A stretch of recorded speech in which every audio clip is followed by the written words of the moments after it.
Our inability to take care of our country from a skilled trades aspect is a national security issue. I had no idea that I was going to have a career in construction. I was convinced that I was either going to be playing for the Houston Astros or I was going to be an engineer. And I didn't even know what the hell an engineer looked like. We're not the people who had to go to shop class because that's all we could do.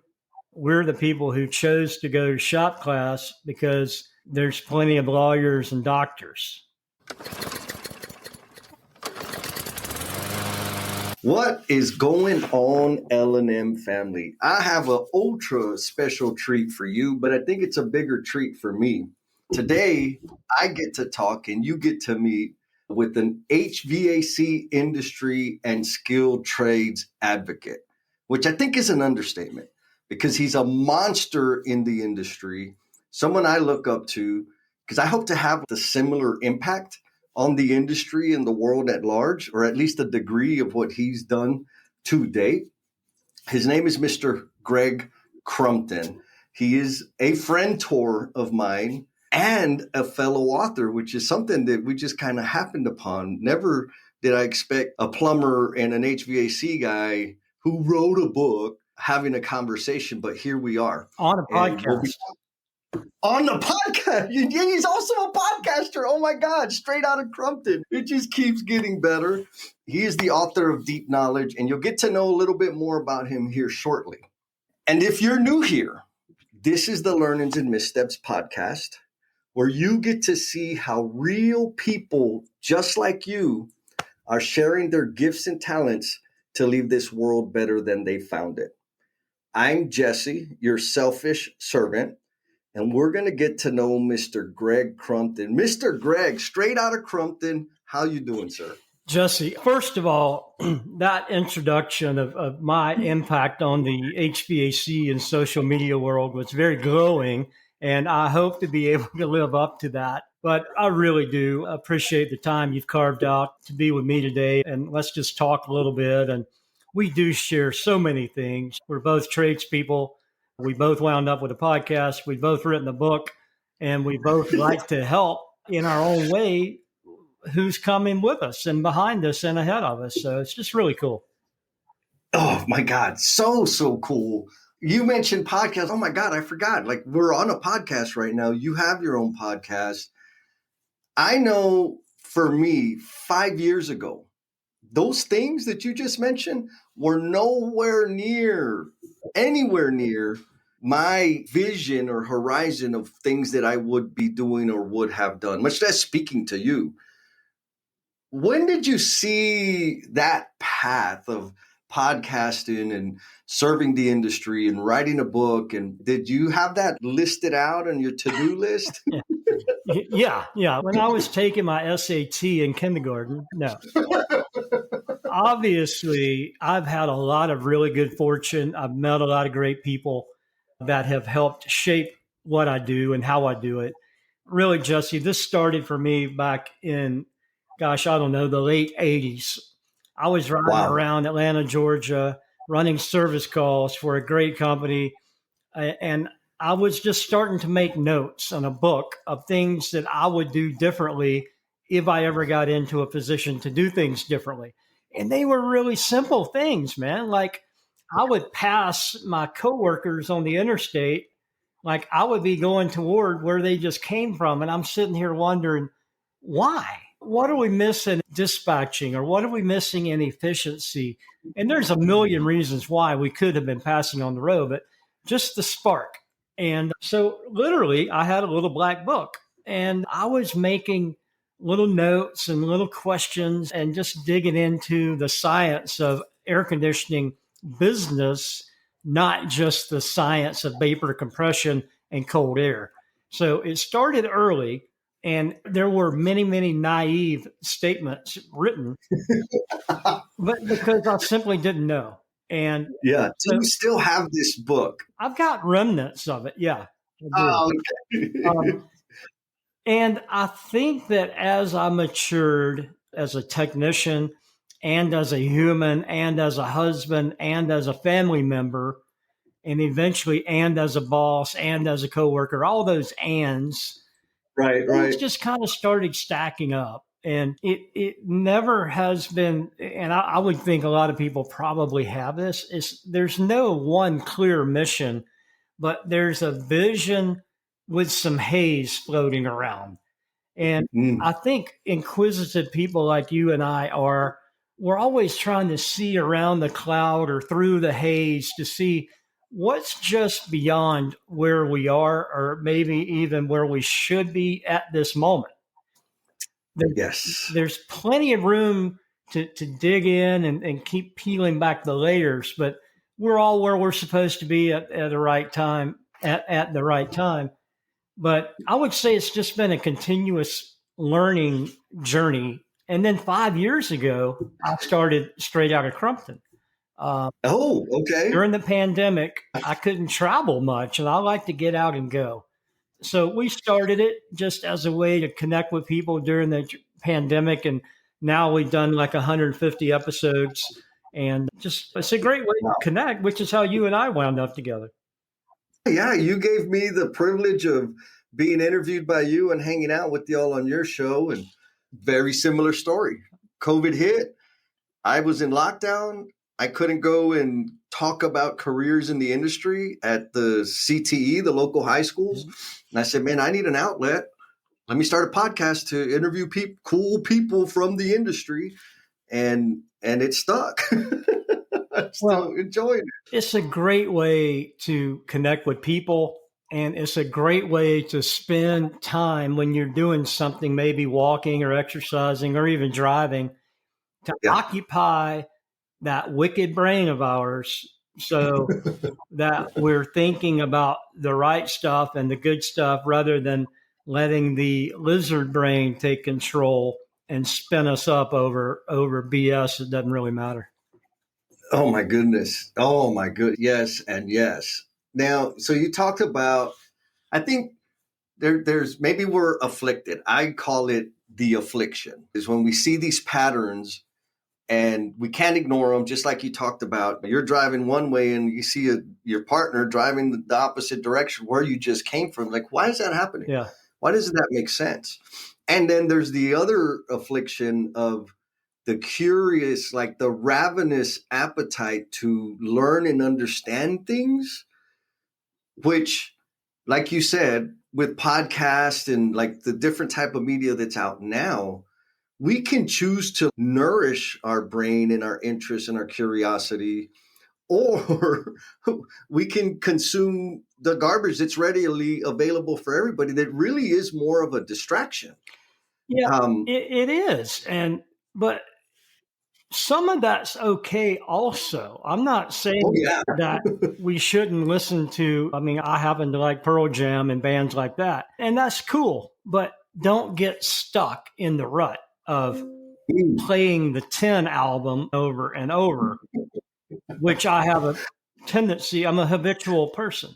So I have to be Yeah. Yeah. careful about what habits that I keep going and which ones I need to break. Oh, 100%. So you already touched on one of the things that stood out to me from your book is in the later chapters, the quote that you wrote, you can't truly know where to go until you've started down the path. Yeah. And so that was kind of earlier you were referencing the fog and kind of seeing the thing, trying to distill what's back there. When would you say that became, I'm going to say, mode of operation became obvious to you? Like, I just need to keep doing it this way. And so the early thoughts around that occurred. And I want to give the L&M family members shout out. And this one goes to Miss Rocio Luna. Rocio took the time to send me this super awesome note. She says, I want to thank Jesse for putting this amazing workshop together for us and showing us how to manage time efficiently. We are all consumed by work, but how much of that is productive? How much of that work is generating revenue? What can be leveraged, outsourced?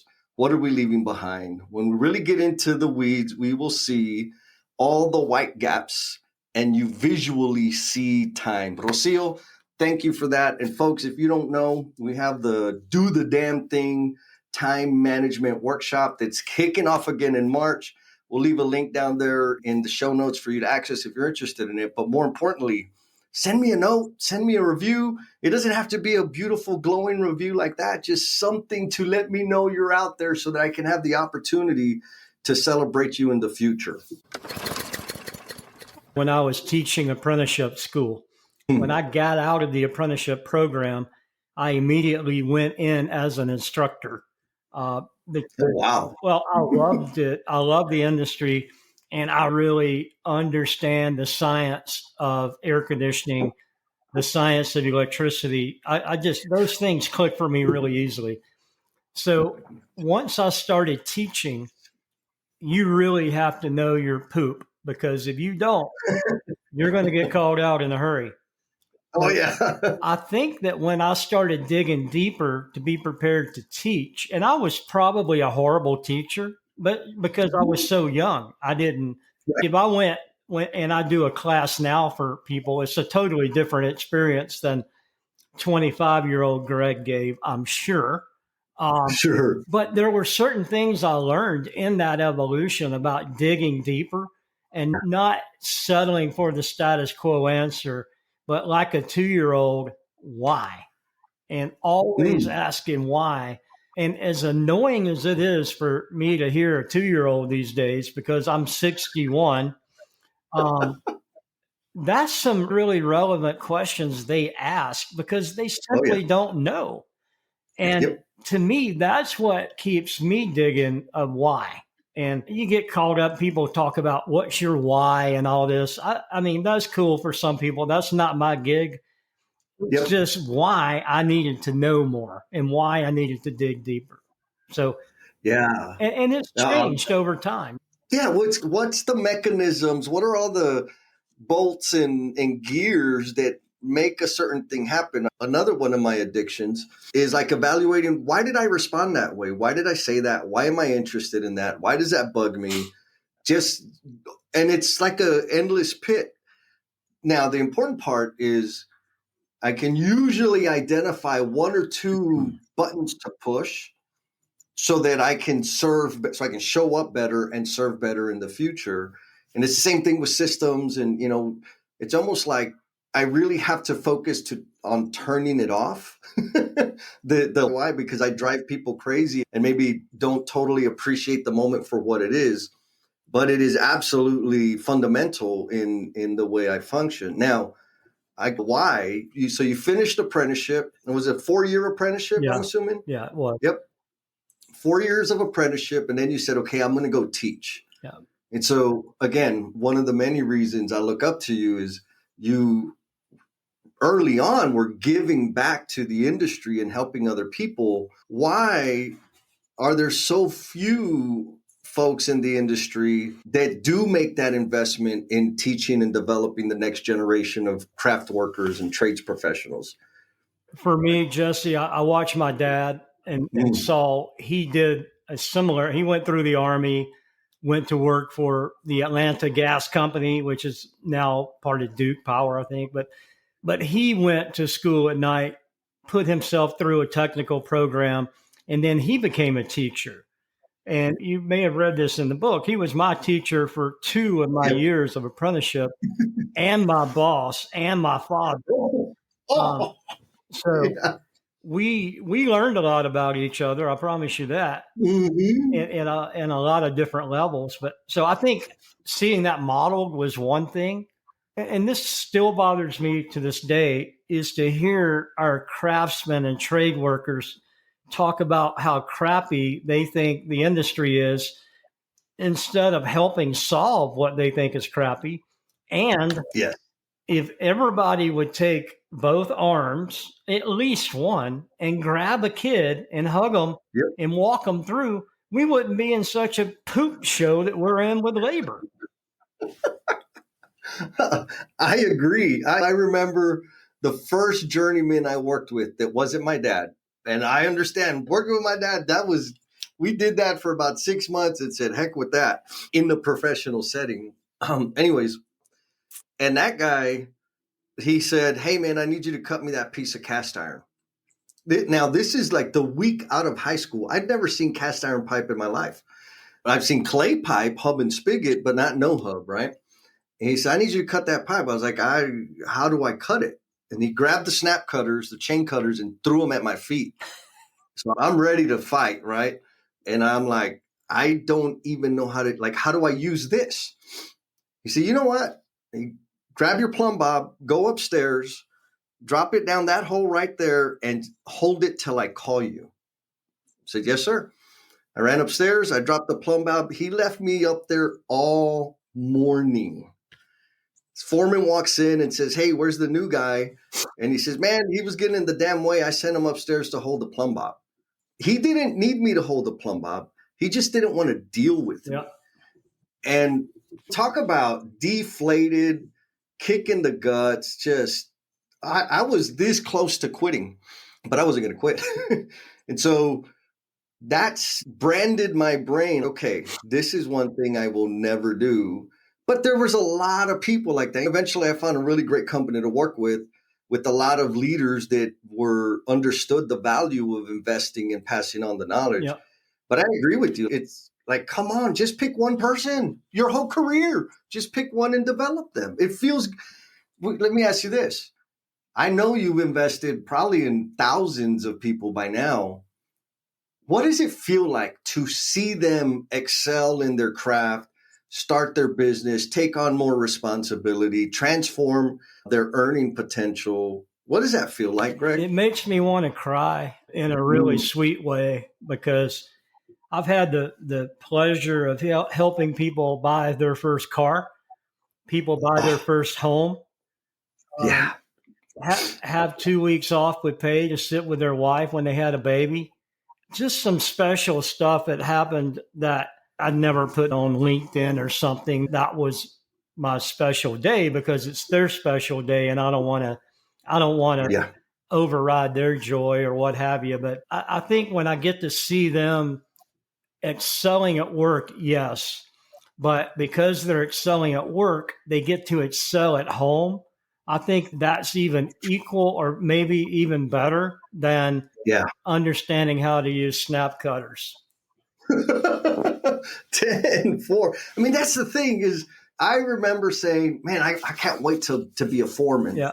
Because then I'll get to eat tacos and chill out in my truck all day. And I got it. And that's not what it was about. And then I said, man, I can't wait to be a superintendent because then I could just drive around all day. And I got it. And it was a lot more than just driving around. But it finally dawned on me like, man, you're a lead. You're a crew leader. You're a foreman. You're a superintendent. You have the livelihoods and careers of people in your hands, which is like the ultimate gift and requires huge responsibility. But I don't know that everybody sees it that way. No, they don't, Jesse. And there's different categories of folks. There's people that show up and do their job in a poor way. There's people that show up and do their work in a spectacular way. And then there's the next level of person who always wants to do more. And of course, that's the ones that you want to help do more. But I think one of the missing pieces, and you touched on it a little bit, is, and I thought about this a lot when I was getting ready to sell my company. I didn't have 40 employees. I had 40 families. I had Girl Scouts and Little League and babies and mamas in school and sick parents. If you do the mathematics on it, it's about 130 people that my decision affected. And that's not a big company, but it was our company. And I really tried to make decisions based on what was good for that group, not just the folks who showed up and wore a uniform or did our invoicing or what have you. It was the entire circumference of everything we touched. And my wife and I, she was my partner, we made a lot of decisions thinking about Chad's kid or Linda's retirement or what have you, rather than just about making cold air that day. Beautiful and amazing. You know, another thing that popped into my head, and I'm like ultra grateful for LinkedIn because that's where we connected. And being able to be connected with leaders like you and so many other leaders. I'm not saying everybody that posts on LinkedIn is this type of leader, because they're not. But there's a good, beautiful handful of leaders that are people-centered and understand the impact they have beyond their business KPIs and delivering the core service that's branded on the side of the truck. And you have a career or a life of walking in that path. One of the things that popped out of me in your book, here it is, Deep Knowledge. Y'all need to get a copy of it. All right, I got a hat to show too. Deep Knowledge. Oh, that's the Deep Knowledge hat. And the Straight Out of Crumpton. I like that. Yeah. So there's a point in there you make that excellence isn't created behind the desk. Yeah. What does that mean, and how can people use that to shift their game? Get out from behind your desk. That's the start. That's how crafty I am. You like that? I love it. But I think the intent of that, it really stemmed from one conversation that I had with a guy who was my boss one time, not my father. And he had fielded a complaint from a customer of ours, and it was one of my accounts. And the guy called in and said, "Hey, y'all been out here a couple of times. Problems still exist. We got to get this resolved." So this guy calls me. He's deceased now, or I would call his name, but I won't for a lot of reasons. Yeah. But he said, "What's the deal?" And I said, "Well, here's what happened the first day. And then here's what happened the second time. And then the third day, this happened." And he said, "Stop." He said, "The damn building's still hot." And I thought, wow, as weird as that sounds, that hit me like a bolt of lightning, because I then immediately shifted over into the consumer's position. And I saw people coming and going, and hear them on the roof, hear them in the basement, whatever. I'm still hot. So I learned that you got to go out and see what was going on. And the problem turned out to be something rather benign and not a difficult fix, but a unique fix. But it took a couple of us going out there, meeting with the customer, understanding what had transpired, talking with the technician to put all that together. I never would have gotten that had I sat in there and played keyboard warrior. I had to go. And so I tell people, now we got airplanes, we got subway, we got cars, we got trucks, you got a credit card. Get the hell out of the office and go where the action is. Yeah, the keyboard warriors, I have a special name for them. I call them carpet dwellers. And when I was in the field, I had one particular awesome guy. The guy's amazing, but I caught him right out of college. And I don't know why they paired him up with me. And of course, I tortured him. Not as bad as I was tortured, but I still tortured him.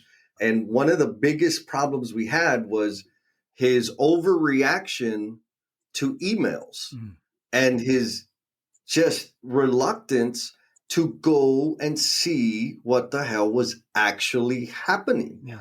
And through a few iterations, we finally cussed each other a bunch, but we finally got on the same page. Man, I'm not trying to be ugly, but I need you to come out here so that you understand that what Mr. GC over there is saying isn't entirely true. There's another truth that he's leaving out.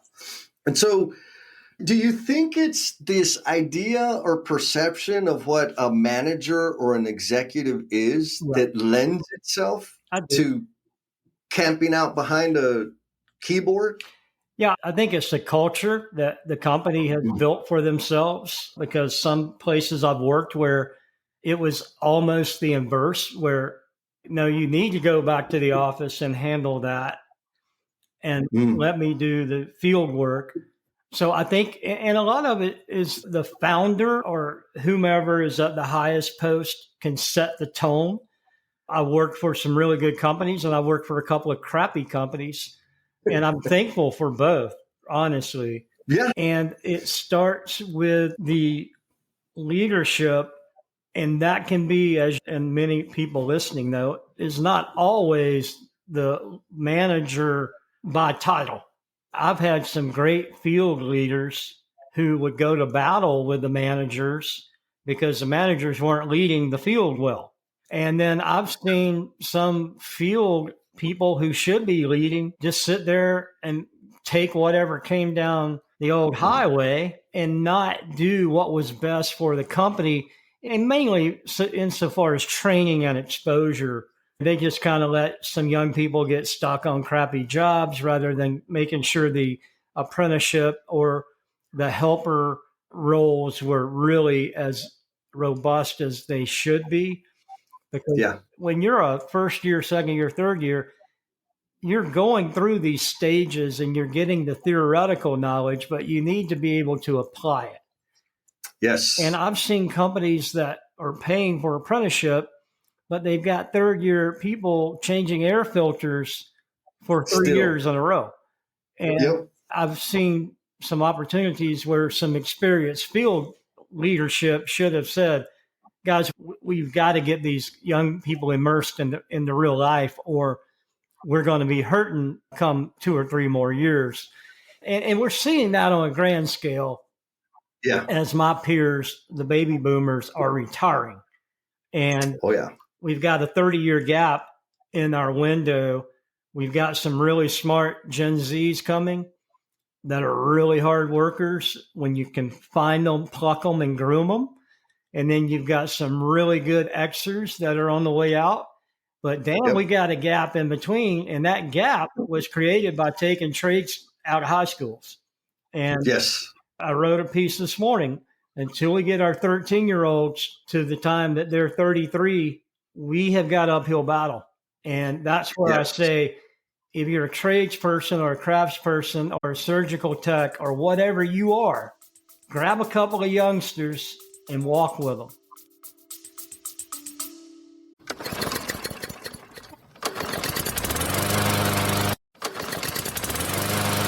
I'm sure that leaving this world better than you found it doesn't happen by accident. And I want to help you spend more time making this world better for yourself and the people you care about. So I want to invite you to the next Do the Damn Thing Time Mastery Workshop, because we're going to be having some fun. We're going to be taking all those goals, those ideas, those projects, those dreams, the things that you keep putting off because of the commitment you make to work and the commitment you make to family and the commitment you make to everybody else except for yourself. When you get those out of your head and finally come up with a plan, make the space, find the time for you to make those things real, for you to actually get the ball moving on the things that are going to give more flavor and meaning to your own personal life. Check the show notes for the link. I hope to see you there. And back to the show.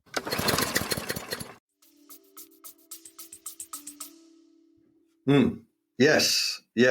I think this gap that we think it's tough now, but I feel in the next 7 to 15, it's really going to hurt.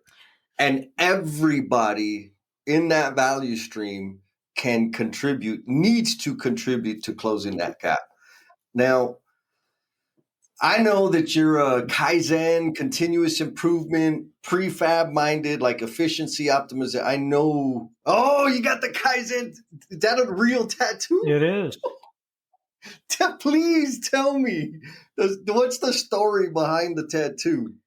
I started learning about Kaizen and Dr. G. Edwards Deming a long time ago, and I took it half-heartedly, and I understood it and practiced it.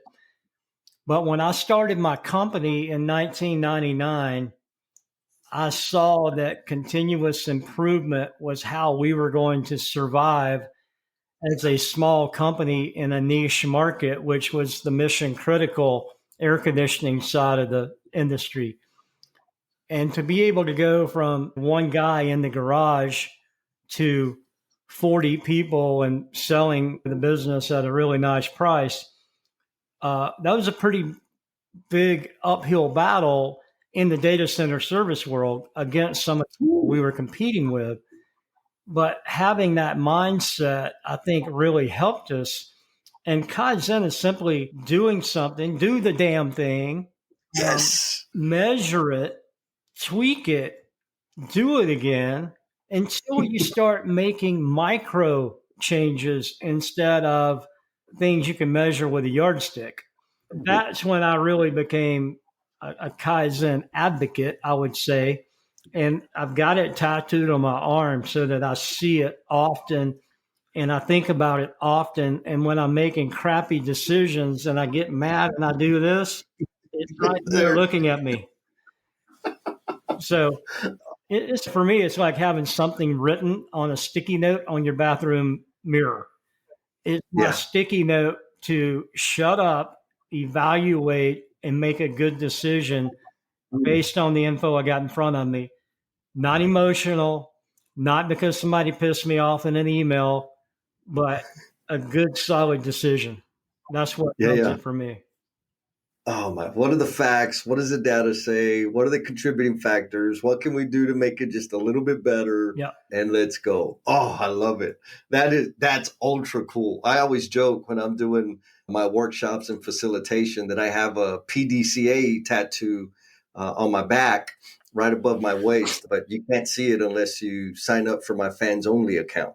But you actually have a Kaizen tattoo, which is the ultimate. And I have my old company logo tattooed on my back for the same purpose. I'm all in, baby. I'm not skimming the surface. Again, I said it at the beginning of the call. You are my friend, Tor, and you just added more things for me to look up to and aspire to, Greg. And I don't have a OnlyFans account, just FYI. I'll hook you up on that. Now, I've had this debate with people because I understand if I only think about optimizing production, it makes perfect sense for me to have somebody that's an expert at doing underground roughing, and that's all that they do. Yeah. And then somebody that has it's an expert and has a super optimized system to set fixtures, and that's all they do. Yeah. And all they do is work in a shop and do prefabrication and pump out skids. There are economies of scale there, right, where you can gain and improve. But what does that do to the future of our industry, and how do you manage it so that people don't end up with 15 years of experience of the same year 15 times? Yeah. What are your thoughts? I'm not a fan of that. I think there are huge advantages to doing it if we had machines doing it and not humans. I think the human psyche needs to be stimulated with outside influences, not just showing up at the same shop every day, putting on the same welding clothes and burning rod. That little squirrel inside your head goes absolutely apeshit when you give him that kind of headroom. I totally believe in rotating people on not a group basis, but on a person evolving basis. So you have a core skill group, and then you have a new person coming into that group. The old guy or girl leaves and goes to that group. So you're moving people, but you're keeping the competent skill level of the group relatively intact. That is my preference because it gives people the ability to learn different tasks, but it also allows them to interact with different people, think different thoughts, hear different stuff at lunch. Jesse, tell me, why are you looking at this AI? What is that going to do for me? And you and I are having a ham sandwich. So I get curious at night and I'm looking up AI at home, which I never would have done had I worked with the a-hole Preston forever, who only smoked Marlboro Reds and wouldn't talk to anybody. So it keeps the brain moving. And we were talking about this in Sunday school last week. You have to keep your brain between the guardrails because our brains are wicked, man. They're wicked fast. Yeah. They love to get into trouble. That's why we have confessionals. All that stuff that we have to keep us hemmed up is good because we need it. We need leashes. We run around like damn spider monkeys when we're off the chain. So we have to have the stuff in our universe, in our periphery, that we don't necessarily have to dig 100% into, but we got to know that there's other stuff lurking on either side of us that keeps us moving down the path. And that can be exposure, that can be learning, it can be learning a different language, it could be just getting interested in like Boy Scout. And that's something that I'm doing at church. We got a Boy Scout group. And I was sitting there in Sunday school. Here's my brain. I'm supposed to be listening. And Spider Monkey Boy, he's out here thinking. Oh, yeah. And I'm going to start a deal with our Scoutmaster to bring skilled tradespeople in so that the Scouts get exposure earlier. And, but to my point, I shouldn't have been thinking about that right then. You're in church, I bro. was in Sunday school with a lesson in front of me. But that's how all that stuff is good for us, though, but it keeps some guardrails up. So I like the rotating group member.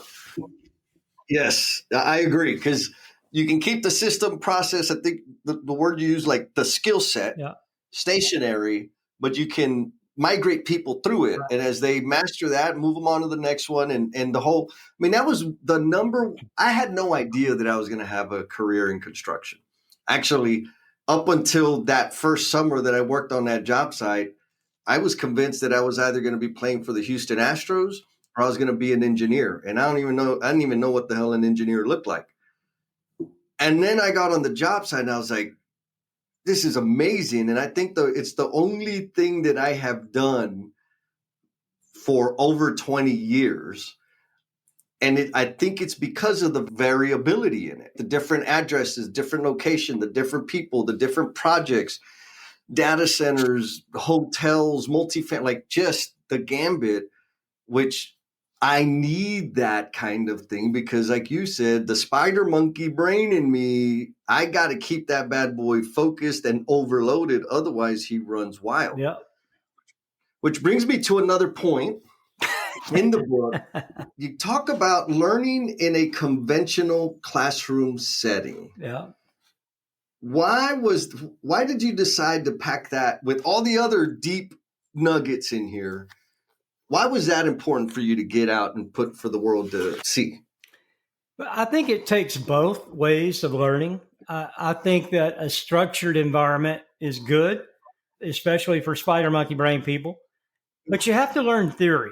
I'm a huge advocate for understanding theory behind anything. If you're Elon Musk and you're trying to figure out how to catch a rocket coming back down, there's a whole lot of theoretical assumptions you have to make and understand how to clasp the arms together at the right time.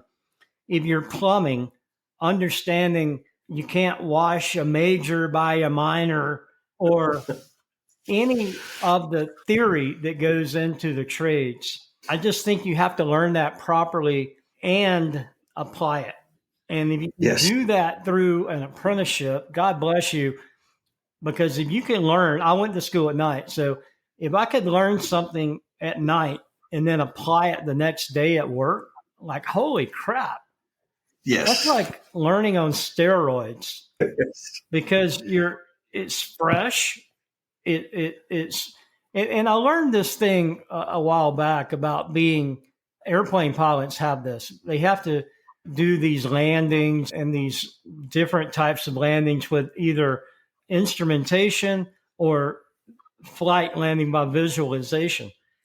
They only have to register yearly for the instrument landing.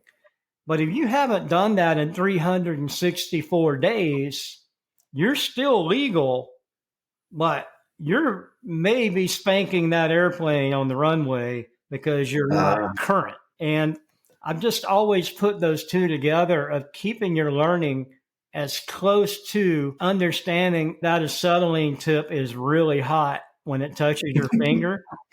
All the better. I'm mentoring a kid right now he's a fine young man, Henry Nealon. Last Sunday afternoon, we're in my garage and he's taking Brazing 101 and soft Nice. soldering 101 in the Crumpton school. Yeah. Because his first year in tech school, he hasn't touched a torch. He's learning theory and he's learning on the air side, and that's all good. But brother's got to learn how to silphos, and he's got to learn how to soft solder.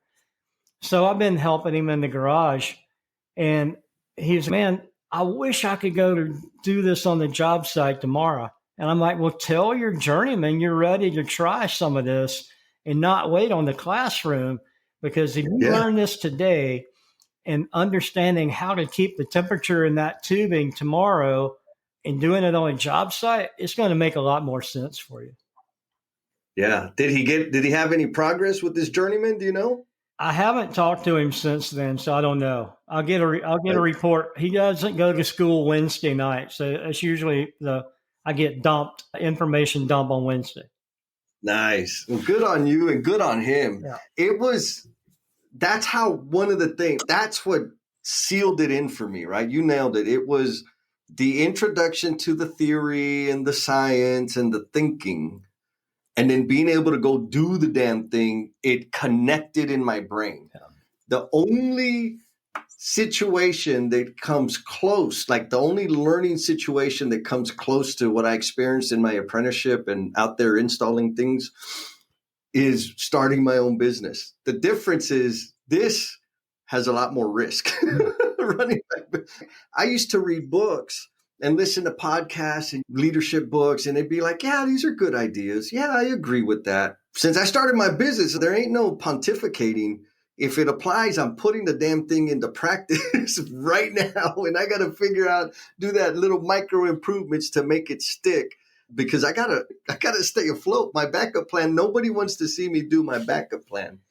And so what are your thoughts on that? Starting your own business, building businesses, entrepreneurship. What do you think the relationship between that and self-development is? So there's a hell of a lot of smart people out there that can tell you about your business that have never ran one. That's a t-shirt. The business book section at Barnes & Noble is chock full of people that are on direct deposit for somebody that want to critique what you're doing. So, damn, gangster. I get it. If you're going to be a consultant or what have you, that's fine. But there's nothing like having beat up knuckles and scars on my hands for what I learned in the field. And there's nothing like the scars on my brain and my heart from what I learned running the company. And I've said this before, Jesse, if you've never laid in the kitchen floor at 3 a.m. on Sunday morning, worried about how to make payroll, I probably can't have a really deep conversation with you about entrepreneurship. I really can't, because I've done that stuff, man. I've mortgaged everything and bought 2 trucks to start a business. I've made a commitment to people that I was out over my skis on and I had to deliver. I borrowed money to start a business and paid it back. I've done all that. And I don't walk around telling you how to run your business. Now, you and I have talked about business ideas, how to tweak, how to maximize, how to massage. But for somebody from Harvard that's never run a business to tell me how to run a business, man, I struggle with that. Yeah, weak sauce. But the young folks and the old folks alike that I talk with about running a business, there's a kinship there that you have a natural bond with, because you know they've been through the fire. And that means a lot of different things to a lot of different people. But battle wounds are battle wounds, regardless of how big your battle is. If you're a one-man show and you know you've got a mortgage or rent or car or health insurance payments coming, and you know that you need to get that presentation done so you can show up well tomorrow morning, your ass is going to stay up and do it. Because nobody, and my buddy Ben Owen that runs this nonprofit called We Fight Monsters, Ben's got a t-shirt that says, there's no one coming. It's up to us. And if you can adopt that mentality to know that in life and or especially as a business owner, your shoulders have got to be wide and strong. Now, we can go home and that's our place of respite. And I can talk to my wife or you can talk to your girlfriend or what have you about our struggles. But at the end of the day, people are counting on you to deliver. And as much as machoism is not in vogue right now, apparently, you got to be hard, man, to run a company. I'm sorry, but you have to make tough decisions, male or female. I'm not saying this is a such thing, male or female. You carry the weight and you got to be able to make those decisions. Yes, you can tweak them. Yes, you can do the weave when you need to do the weave, but yes has got to be yes and no has got to be no, unless there's compelling reason to change my mind. 10-4. Speaking of, you mentioned the busted knuckles and the scars, the scar tissue on the brain and the heart. One of the stories in your book talked about a request to drop your price by 5%. Yeah. Can you give us some background on that? Because that to me, again, just reinforced you're the real deal, because I've been under leadership that would gladly do that. Yeah. And in the real world, that's half your profit. And you can't go around doing that much or very often or for very long. So the story behind that is that I told you and the listeners that I worked with my dad, and he had a job that he was working on for a high school. And it was a private school, and they had a beautiful auditorium. And they had just invested in this beautiful hardwood floor and painted the logo on it. And it looked like it had 4 inches of shellac on it. And it started buckling due to humidity. Moisture, yep. So they had to figure out how, and the gym was ventilated, but it was never air conditioned. So my dad worked with the 2 guys that were on the board, developed a plan how they were going to do it. So they go back and they put it to the fundraising committee. They raised the money. Well, by the time they raised the money, my dad had contracted cancer and he had already passed. So I get the call from these 2 guys. My boss actually said, these 2 guys want to talk to you. So I call them, and I thought they were just going to talk about my dad's passing and sorry to hear about it, what have you. But because they had been friends, work friends, customer friends, like we all have. They said, can you come out to the school and meet us? So I went out there and took the file with me and had reviewed the file and what all he had planned to do. And it was going to be a beautiful job. And they said, we got the money up and we're ready to cut you a purchase order today if you will do it for 5% less. And I just remember sitting there, and this sounds dramatic, but it probably wasn't, but it was to me mentally. Oh, yeah. It's like I sat there for 30 minutes and I'm like, okay, dumb, you got to say something at some point. I know I need to talk, but my brain's still working. And I'm like, holy crap, what do I do? What do I do? And I'm like, I know what Pops would do, and I know what I believe. And I said, I'm sorry, but if I do that, then I'm going to have to take something out of the job. Because if you want the full Monty, you got to pay the full price. One of the guys said, that's a great answer, because if you had said anything other than that, we would not give you a purchase order. And here's the purchase order for the full amount. So I got a little goosebump right then telling the story. Yeah. But it was just one of those moments of recommitting what your beliefs are. I'd already tweaked the price on getting the equipment price current. I didn't change the labor. I didn't change the crane and all the stuff that went with it. So I knew the number was solid. Yeah, I wanted the job, but it was like that moment of integrity. Do you cave in to your wimpy little lizard brain who wants the purchase order? Or do you stand up and say, no, this is what the job's worth? And that's what I did. And fortunately, and the job was beautiful, Jesse, I'll tell you. 3 months go by. We've got the engineering done. We've got the roof opened up. The curbs are in place. The night before, man, it rains. I'm talking about monsoon. Of course. I'm laying in bed all night. I was going to get up at 4 anyway. I think I got up at 2. I drive up there, and I thought Noah was going to come by any moment in the ark and pick me up. So I'm like, dude, this is not good. Helicopter scheduled. I mean, it's a big deal. And I'm a young project guy at the time. Yeah. And man, right before daylight, it was like my old man was up there conducting the weather forecast. We got a window of about an hour and a half.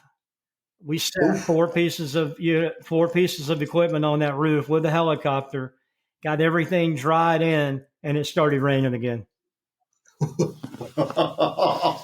And you were biting your teeth the whole time. Huh? And I remember Mike Mallory was our sheet metal foreman on the job, and Jerry Stevens was our guy doing the controls and the more of the AC stuff. And I remember the 3 of us were standing in the gym looking up at the equipment, hoping that we didn't have any drips coming through, because it was raining really hard. And I remember Mike Mallory, he was a Christian man, and he said, your old man had a hand in this one. And I was like, God, I just wanted to run to the truck and cry like a little baby. But it was just a really cool, from my dad passing, meeting with the guys at the school, getting the purchase order, and then the rain window, the helicopter, the whole deal. It was just like meant to be kind of deal. But I just thought that was good to put in the book. Oh, amazing. So I only have 2 questions for you, and they're the easy ones. 2 more, because otherwise I'll keep you on here all day. I'm good with that. All right. So the first easy one. Why did you decide to write this book? Deep knowledge. It's a great question. A lot of it stems back to me writing in that black book when I was a young service technician, of things that stood out. And I had no idea, Jesse, that I would write a dang book or 2. I've got 2 books now. The other one just hasn't come out yet. I think that I didn't write it for financial gain, because I made enough money where I could do this thing to satisfy this need without having to make it commercialized. Now, don't get me wrong. I want to sell books. I'd love to recover my cost on it. But if I don't sell any books to make money, but if I can sell books and help 2 or 3 kids decide to make a better choice about anything, then I will feel like it was successful, because there were certain times in my life where I found myself in a position with people where I needed to make a choice. And sometimes I really made poor choices, and sometimes I made good choices. Had I had my book, maybe I would have made more of the better choices and less of the crappy choices. Because as good as my life is, I've done some stuff like most of us have that you're like, damn, I wish I hadn't have done that. But I did. And if I did, and I can help some people not go through that, then that's what I'm doing, I hope. But I wrote it to purge some thoughts that I had, and I don't mean purge to get rid of. I meant purge them, to chronicleize them, so that I would never forget them, and hopefully it'll help somebody else. So those are really the 2 reasons, was to put my 43 years into a written text form, and then to help maybe some young people go, yeah, I need to think about what Crumpton did, and I either do want to do that or don't want to do that. 10 for amazing. Again, amazing. Which, folks, so if people want to get this book, where should we send them? So you can go to deepknowledge.me, like deepknowledge.me, and that's the landing page for the book. And on that page, you can click the Barnes & Noble tab, which you can get it on barnesandnoble.com. And the same thing for Amazon. There's a Barnes & Noble tab and there's an Amazon tab. You can get it for your Amazon Kindle. You can get the Kindle version, paperback or hardback. Or you can go to gregcrumpton.com and say, hey, dude, send me a book. And if anybody wants one, I'll sign it or write some note to your mom or something in it, whatever you want me to do. Yeah. It's out there. I hope that the people that have bought it and read it have told me. Now, maybe they're lying to me. They've said it's good. They've said it's good. So yeah, I concur. I concur. Jess, I'm a craftsman. I'm a people builder. I'm not an author, and I write what I live. And my sister, PhD in elementary education, she helped me edit the book on the first pass. And she said, what is wrong with you? Who writes this way? And I know that feeling. I'm like, I do. And she said, you use too many dots and too many hyphens. And I'm like, look, man, just do what you do. Then I flip it over to a professional editor. And this lady's, no, I love your style. I'm like, well, you call my sister and tell her that. It was really fun, man. But we do have the second one coming out. It's called Deeper Knowledge. Ooh. So look for that probably in the fall, maybe. I don't know. It's a lot of on the same lines, but it's a little bifurcated and a little bit different vein than the first one. Okay. But similar format. I tried to keep these things readable. The chapters are short. I try to give a quote to add some substance. And then I put 3 nuggets called Tools of the Trade at the end of each chapter. And those are the things that I learned about that chapter. And hopefully it just sparks some good thoughts for folks. I'll say this. Mission accomplished for me. I love the bite-sized digestible chunks. I love the summary on the back end, the quotes. I'm like, oh, okay, I even cheated, believe it or not. Once I kind of saw the layout, I said, oh, well, let me just look at the quotes.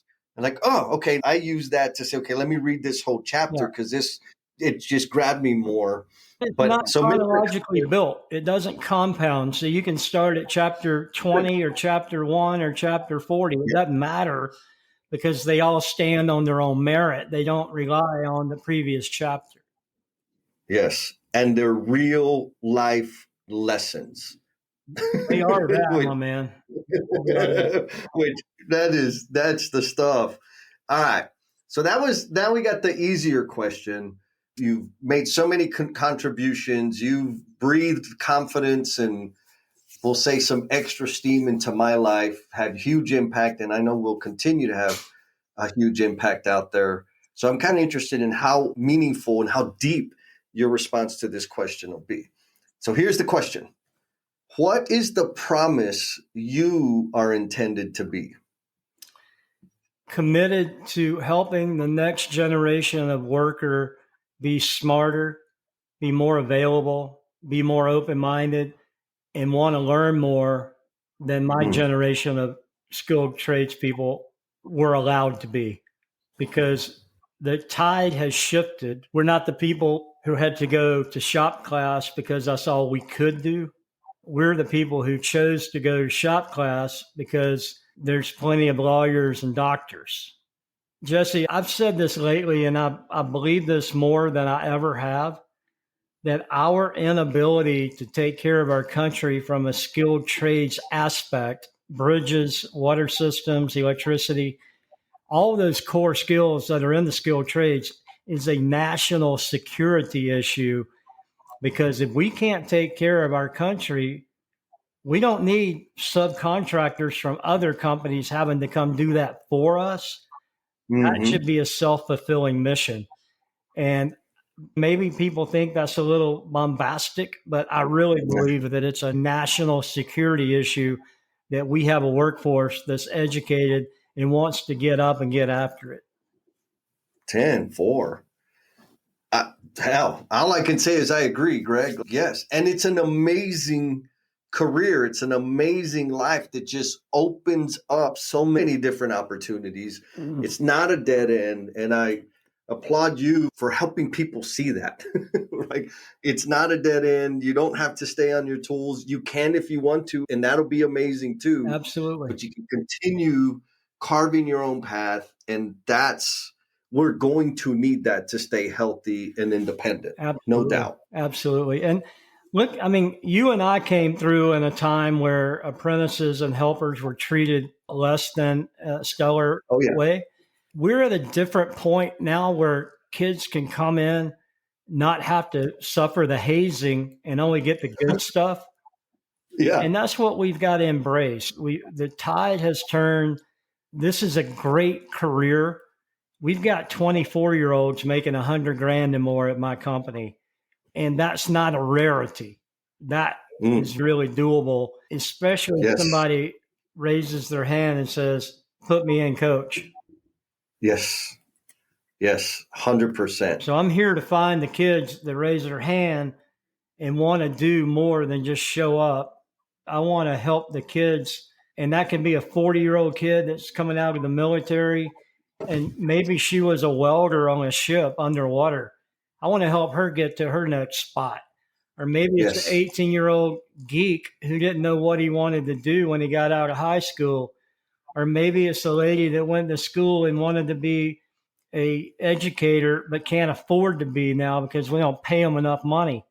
So there's all kinds of opportunities for us to envelop people and bring them in and show them what life can be. Amen. Man, you're giving me chills over here, Mr. Crumpton. Well, I'll give you a big old Texas hug when I see you next time. Definitely. Did you have fun? Man, I love talking to you, and I'm so appreciative of you taking time. I love the Saturday mornings y'all do when I get to tune in to see you and Jess do your thing, or Jennifer. What you're doing is making an impact. What others are doing are making an impact. But it takes the community. It can't be one drum beating. It's got to be a symphony, and we're getting there. We're getting there. 10-4. Thank you for sticking it out all the way to the end. I know you got a whole lot of stuff going on. And in appreciation for the gift of time that you have given this episode, I want to offer you a free PDF of my book, Becoming the Promise You're Intended to Be. The link for that bad boy is down in the show notes. Hit it. You don't even have to give me your email address. There's a link in there. You just click that button and you can download the PDF. And if you share it with somebody that you know who might feel stuck or be caught up in self-destructive behaviors, that would be the ultimate. You sharing that increases the likelihood that it's going to help one more person. And if it does help one more person, then you're contributing to me becoming the promise I am intended to be. Be kind to yourself, be cool, and we'll talk at you next time. Peace!